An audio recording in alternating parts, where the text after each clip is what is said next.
Hello everyone, कैसे हैं आप लोग। उम्मीद करता हूं बेहतर होंगे।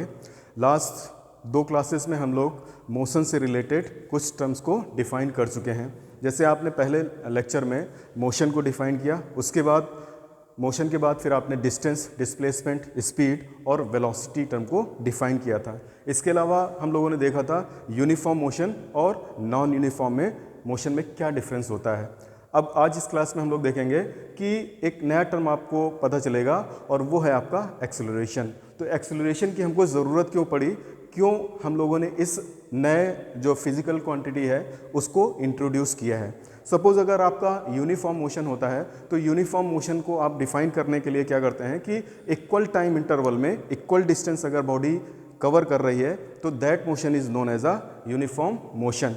तो सपोज़ अगर आपकी बॉडी है और बॉडी आपका इक्वल टाइम इंटरवल में इक्वल डिस्टेंस कवर कर रही है तो वो बॉडी आपकी यूनिफॉर्म मोशन होता है। सपोज़ ए पॉइंट है और कोई दूसरा पॉइंट आपका बी मान लिया।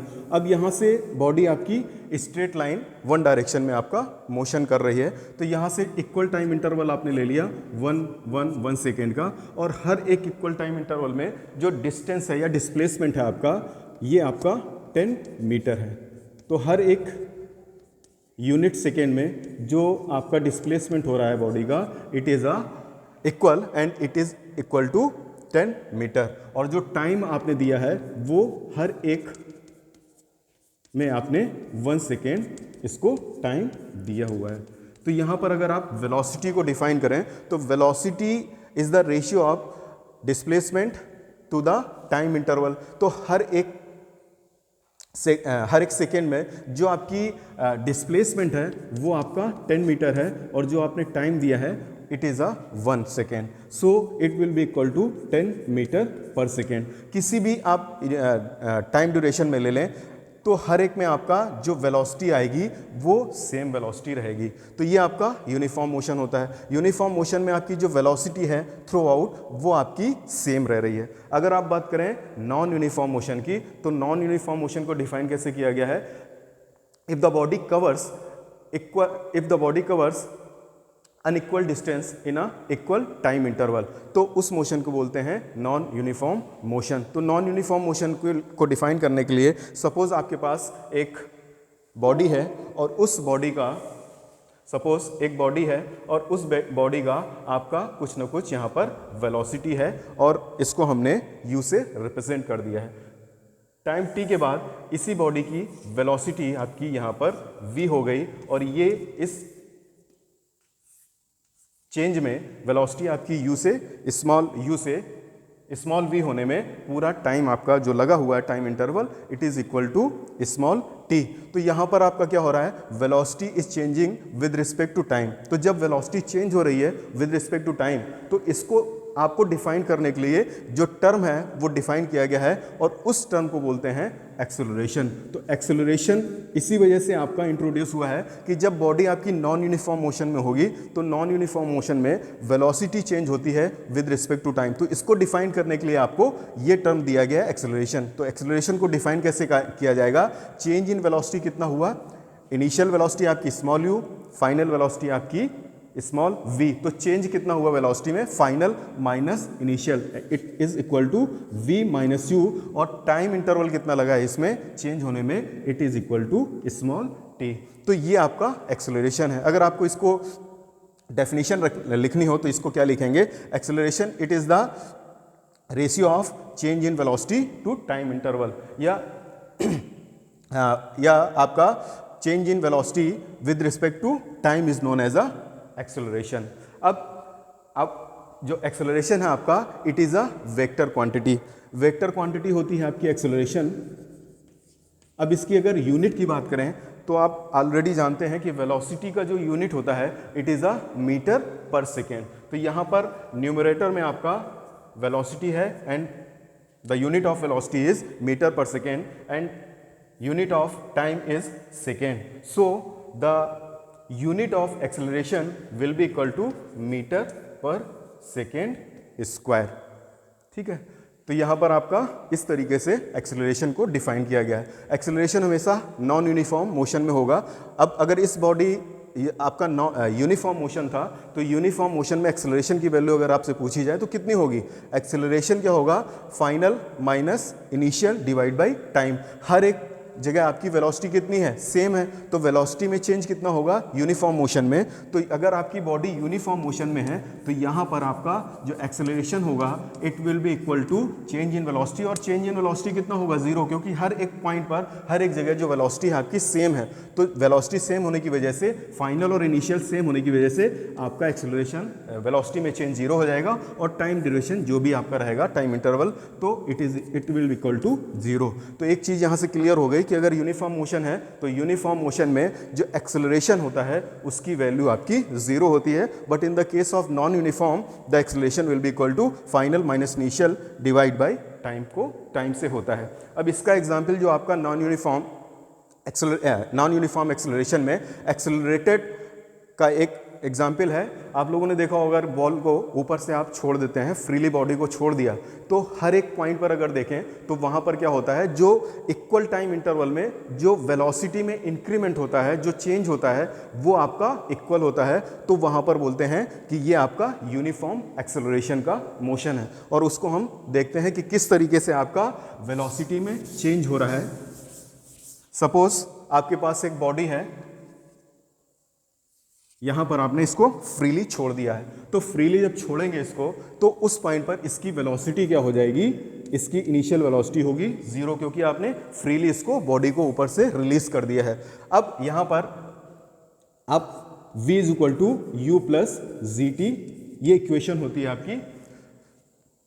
ये अभी आप फर्दर पढ़ेंगे, बट अभी आपको समझाने के लिए ये वाला केस ले लिया आपको कि v is equal to u plus g t होता है। जी हम कांस्टेंट मान के चलते हैं। अगर स्टार्टिंग पर यहाँ पर बॉडी है और यहाँ से आपने रिलीज किया हुआ है, तो इस पॉइंट पर वेलोसिटी जीरो हो गई। तो वेलोसिटी जीरो है, तो इस पॉइंट पर जो ए पॉइंट है, जो इनिशियल पॉइंट है, यहाँ पर वेलोसिटी कितनी हो जाएगी? चूंकि आपका t इक्वल टू जीरो है, तो यहाँ पर जो वेलोसिटी होगी, फ्रीली आपने रिलीज किया है तो स्मॉल यू की वैल्यू जीरो, जी की वैल्यू इंटू टी आपका जीरो है। That means at point a the velocity will be equal to zero. अब जब आप एक सेकेंड बाद इसका टाइम, एक सेकेंड के बाद देखते हैं, तो एक सेकेंड बाद आपकी जो वेलोसिटी होगी, सपोज बॉडी आपकी इस पॉइंट पर आ गई, तो यहाँ पर जो वेलोसिटी होगी ये बी पॉइंट हो गया, तो वी बी इक्वल टू क्या हो जाएगा? You plus g T. Initial velocity आपकी क्या है? जीरो। जी तो आपका कांस्टेंट है, 9.8 लेके चलते हैं, t is equal to 1 second ले लें, तो यहाँ पर वेलोसिटी आपका एट पॉइंट बी आ जाएगा जी इंटू 1। ऐसे आप further t is equal to, ये आपका हो गया at t equal to 1 second. अगर आप बात करें t is equal to 2 second पर, तो 2 सेकेंड पर आपकी वेलोसिटी क्या हो जाएगी? कोई पॉइंट आपका सी आ गया, बी के बाद आपका सी आ गया, और हर एक में टाइम आप कितना दे रहे हैं? 1 सेकेंड। यहाँ से आपने 1 सेकेंड फिर दिया हुआ है, तो वी सी की वेलोसिटी कितनी हो जाएगी? इनिशियल वेलोसिटी आपकी कितनी है? जीरो। जी की वैल्यू आपकी रहेगी प्लस मल्टीप्लाइड आपका t is equal to 2 second. Further ऐसे आप नेक्स्ट पॉइंट लेते रहेंगे, तो हर एक सेकेंड में अगर आप देखेंगे तो वेलोसिटी आपकी इनिशियल कितनी थी? जीरो। एक सेकेंड बाद वेलोसिटी कितनी हो गई? जी के इक्वल हो गई। एक सेकेंड फर्दर, एक सेकेंड बाद वेलोसिटी एट पॉइंट सी हो गई 2g। ऐसे ही आप फर्दर देखेंगे तो t is equal to 3 second बाद आपकी वेलोसिटी हो जाएगी 3g। तो हर एक टाइम इंटरवल में जो यहाँ पर चेंज हो रहा है वेलोसिटी में, वो सेम आपका वेलोसिटी में चेंज हो रहा है। जैसे आप 1 पॉइंट ले लें, ए पॉइंट और बी पॉइंट, तो इसमें चेंज कितना हुआ वेलोसिटी में? एक सेकेंड में जो चेंज हो रहा है वो जी का हो रहा है। अगले 1 सेकेंड में बी से सी जब बॉडी पहुंची, तो यहाँ पर टाइम आपने कितना दिया हुआ? 1 सेकेंड। तो यहाँ पर चेंज कितना हुआ वेलोसिटी में? वो आपका 2g माइनस जी का हुआ है। मीन्स हर एक टाइम इंटरवल में जो वेलोसिटी में चेंज हो रहा है वो आपका सेम क्वांटिटी से इंक्रीज हो रहा है। तो जब इस तरीके से मोशन होता है तो इसको बोलते हैं यूनिफॉर्म एक्सेलरेटेड मोशन। तो जब भी फ्रीली बॉडी आपकी छोड़ी जाती है कहीं पर, तो वो आपकी होती है यूनिफॉर्म एक्सेलरेशन मोशन में। फर्दर जब आप चैप्टर पढ़ेंगे तो इसमें आपके जो आपकी इक्वेशंस हैं वो आपको डिराइव करके बताई जाएंगी, लेकिन समझाने के लिए भी आपको बता दिया है कि जब भी बॉडी आपकी फ्रीली कहीं पर छोड़ी जाएगी तो वो आपका यूनिफॉर्म एक्सेलरेशन से बॉडी आपकी मूव करती है। और इसका सबसे एग्जाम्पल यही आपका फ्रीली आपने किसी बॉडी को रिलीज किया हुआ है। ठीक है, तो ये आपका हो जाएगा एक्सेलरेशन, यूनिफॉर्म एक्सेलरेशन हो जाएगा। इसके अलावा इसके अलावा आपका जब बॉडी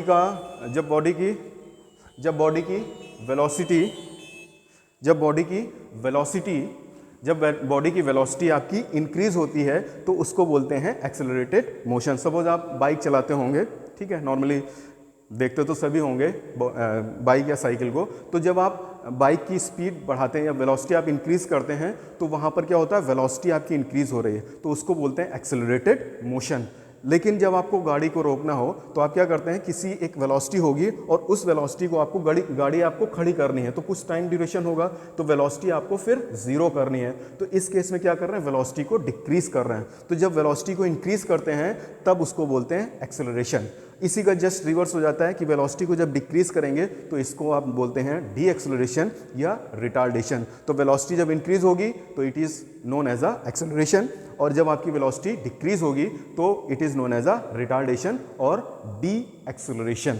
ठीक है, तो ये आपका एक्सेलरेशन का चैप्टर, एक्सेलरेशन का जो टॉपिक है यहीं पर आपका खत्म होता है। इसके बाद जो नेक्स्ट चैप्टर होगा, it is the graphical representation of a motion. इसमें आपका डिस्प्लेसमेंट टाइम ग्राफ बनेगा, वेलोसिटी टाइम ग्राफ बनेगा, और किस तरीके से आपका वेलोसिटी टाइम ग्राफ क्या देता है आपको, एरिया अंडर द कर्व क्या बताता है आपका, या स्लोप जो है, जो भी आपका कर्व होगा वो स्लोप आपका क्या रिप्रेजेंट करता है, वो नेक्स्ट क्लास में देखेंगे। और ग्राफ की हमको क्यों नीड पड़ी वो भी नेक्स्ट क्लास में हम लोग देखेंगे।